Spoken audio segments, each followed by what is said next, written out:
الله وبركاته. ازيكم عاملين يا جماعه؟ ازمنك اول حاجه لايك سبسكرايب، فعل الفيديو، فعل الاشتراك، فعل الجرس. النهارده هنتكلم عن النادي الاهلي ونادي مقاولون العرب في دوري نايل المحترفين في نصف النهائي في دوري نايل المحترفين في ملعب استاد القاهره. والف مبروك النادي الاهلي في 4-0 والهداف. وعايز تسمع الهداف مين؟ خش من لايك وسبسكرايب، فعل الفيديو، فعل الاشتراك، وفعل الجرس عشان نوصل لأقل 100 مشترك على منصة يوتيوب، على منصة انستجرام، على منصة تيك توك، على منصة كواي، وعلى منصة السوشيال ميديا الإلكترونية. ماشي، النهارده يا جماعة هنتكلم على كل منصات السوشيال ميديا. خلاص أنا عندي كده رشحت كل القنوات بتاعتي على السوشيال ميديا. انا هنتكلم عن النادي الاهلي ونادي مقاولون العرب. عايز منك اول حاجه لايك وسبسكرايب في الفيديو، فعل الاشتراك، فعل الجرس، فعل الفيديو، فعلوا جامد، نشروا جامد عشان نوصل لمنصه 1000 مليون مشترك على منصه يوتيوب، على منصه السوشيال ميديا. يلا عايز تخش تعمل لايك وسبسكرايب، انا شايفك اعمل لايك وسبسكرايب. خش معايا. النادي الاهلي يا جماعه، النادي الاهلي بيعامل الدوري المصري حاجه عاديه. النادي الاهلي بيعامل حاجه الدوري المصري حاجه عاديه. نادي الاهلي هو نجم قارات العالم.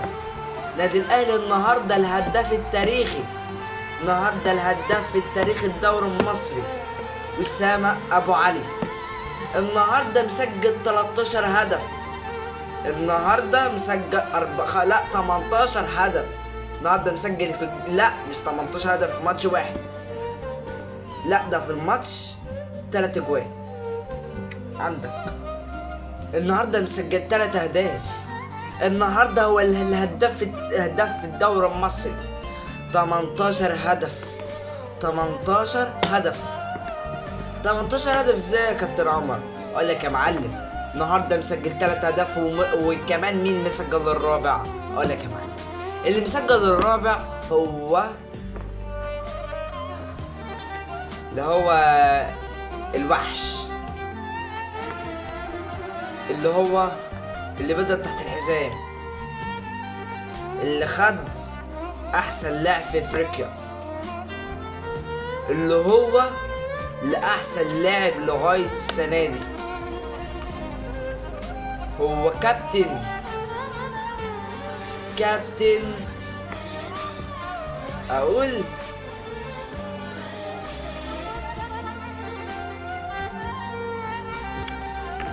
انا خايف اقول، والله العظيم انا خايف اقول هو اسمه. انا مينفعش اقوله، هتتخض وش. لاعب تاريخي، وانا دلوقتي بتحداك تعرف تجيب الاسم ده. هيبقى معاك تحدي النهارده الماتش، وانت اتفرجت على الماتش مين مسجل الهدف الرابع اخر ماتش، اخر دقيقة، في اخر دقيقة. هتقول لي يا عم اتفرجت على الماتش، وانا بوريك التحدي اهو، التحدي قدامك اهو. مين مسجل اخر هدف في الاربع اهداف؟ مين هو؟ مين؟ يلا انا مستنيك تواجب،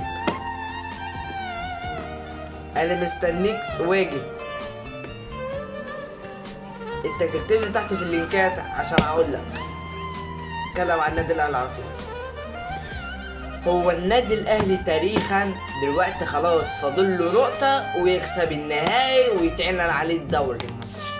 يتعلن عليه الدوري المصري نايل عادي زي كل سنة، مرتين على التوالي. 2022 2023 2024 يعني بص انت طالع. نادي الاهلي هو ملك قارات العالم. نادي الاهلي هيحقق اللي معاه 44 دوري. نادي الاهلي بقى معاه تاريخ. النادي الاهلي اللي رئيس النادي الاهلي اللي شايل النادي الاهلي السنين كلها، اللي شايلهم، وكابتن محمود الخطيب اللي هزلكم عندكم في الشاشة على طول، اللي هو لأحسن كباتن في العالم، الأحسن رئيس العالم. عامل ايه يا عم عمر؟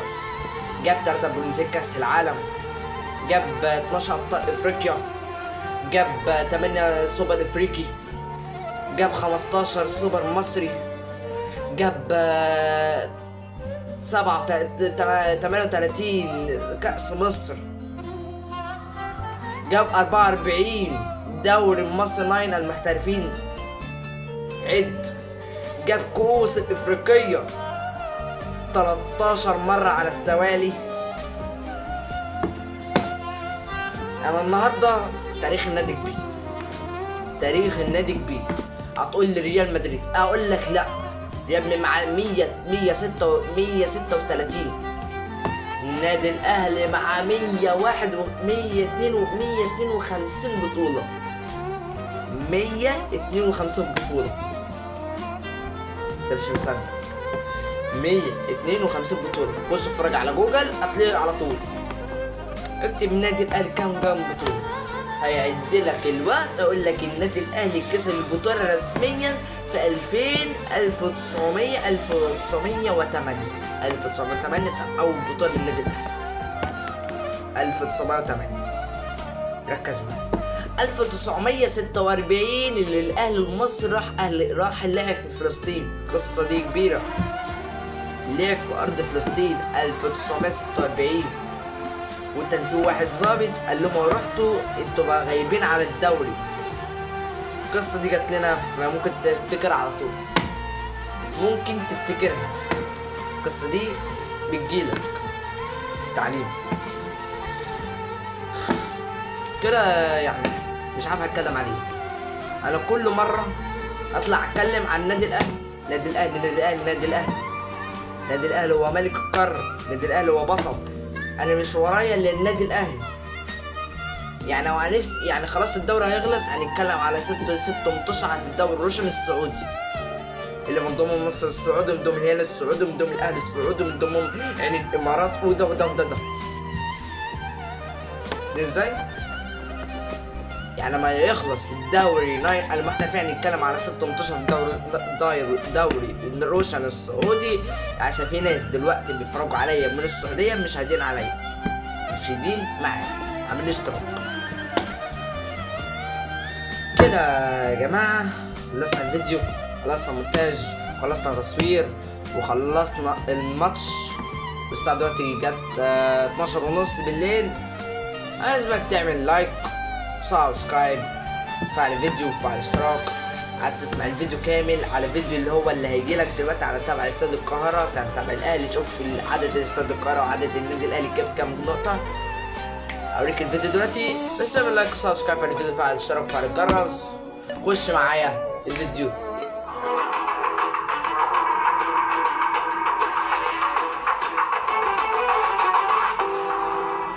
يشهد استاد القاهرة مواجهة هامة وحاسمة في صراع القمة والقاع لدور نايل، عندما يستضيف الأهلي فريق المقاولون العرب خلال اللقاء المؤجل من الجولة 23.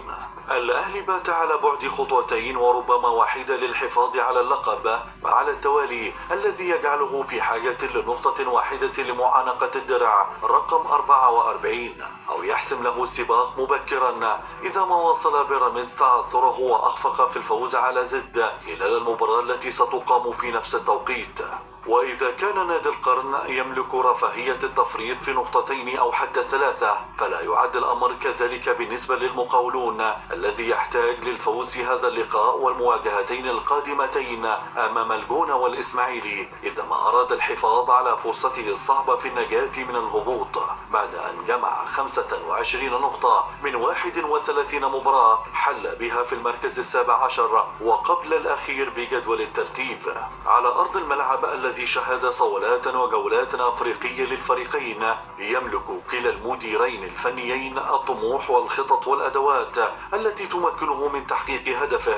فلدى السويسري مارسيل كولر كوكبة من النجوم على رأسها إمام عاشور وحسين الشحات ووسام أبو علي، أيقونة الأهلي في الآونة الأخيرة. أما عماد النحاس الذي عاد لقيادة ذئاب الجبل منذ شهر تقريبا وجمع الفريق معه 6 نقاط خلال 5 مواجهات، فيعتمد على الروح القتالية للاعبيه وفعالية محمد سالم هداف الفريق برصيد 10 أهداف. قبل 5 سنوات و8 أشهر و8 أيام، أي ما يعادل 2077 يوما، حقق المقاولون آخر فوز على الأهلي في الدوري تحت قيادة النحاس. فهل يفعلها اليوم أم يواصل قطار الأهلي السريع مشوار التألق دون توقف؟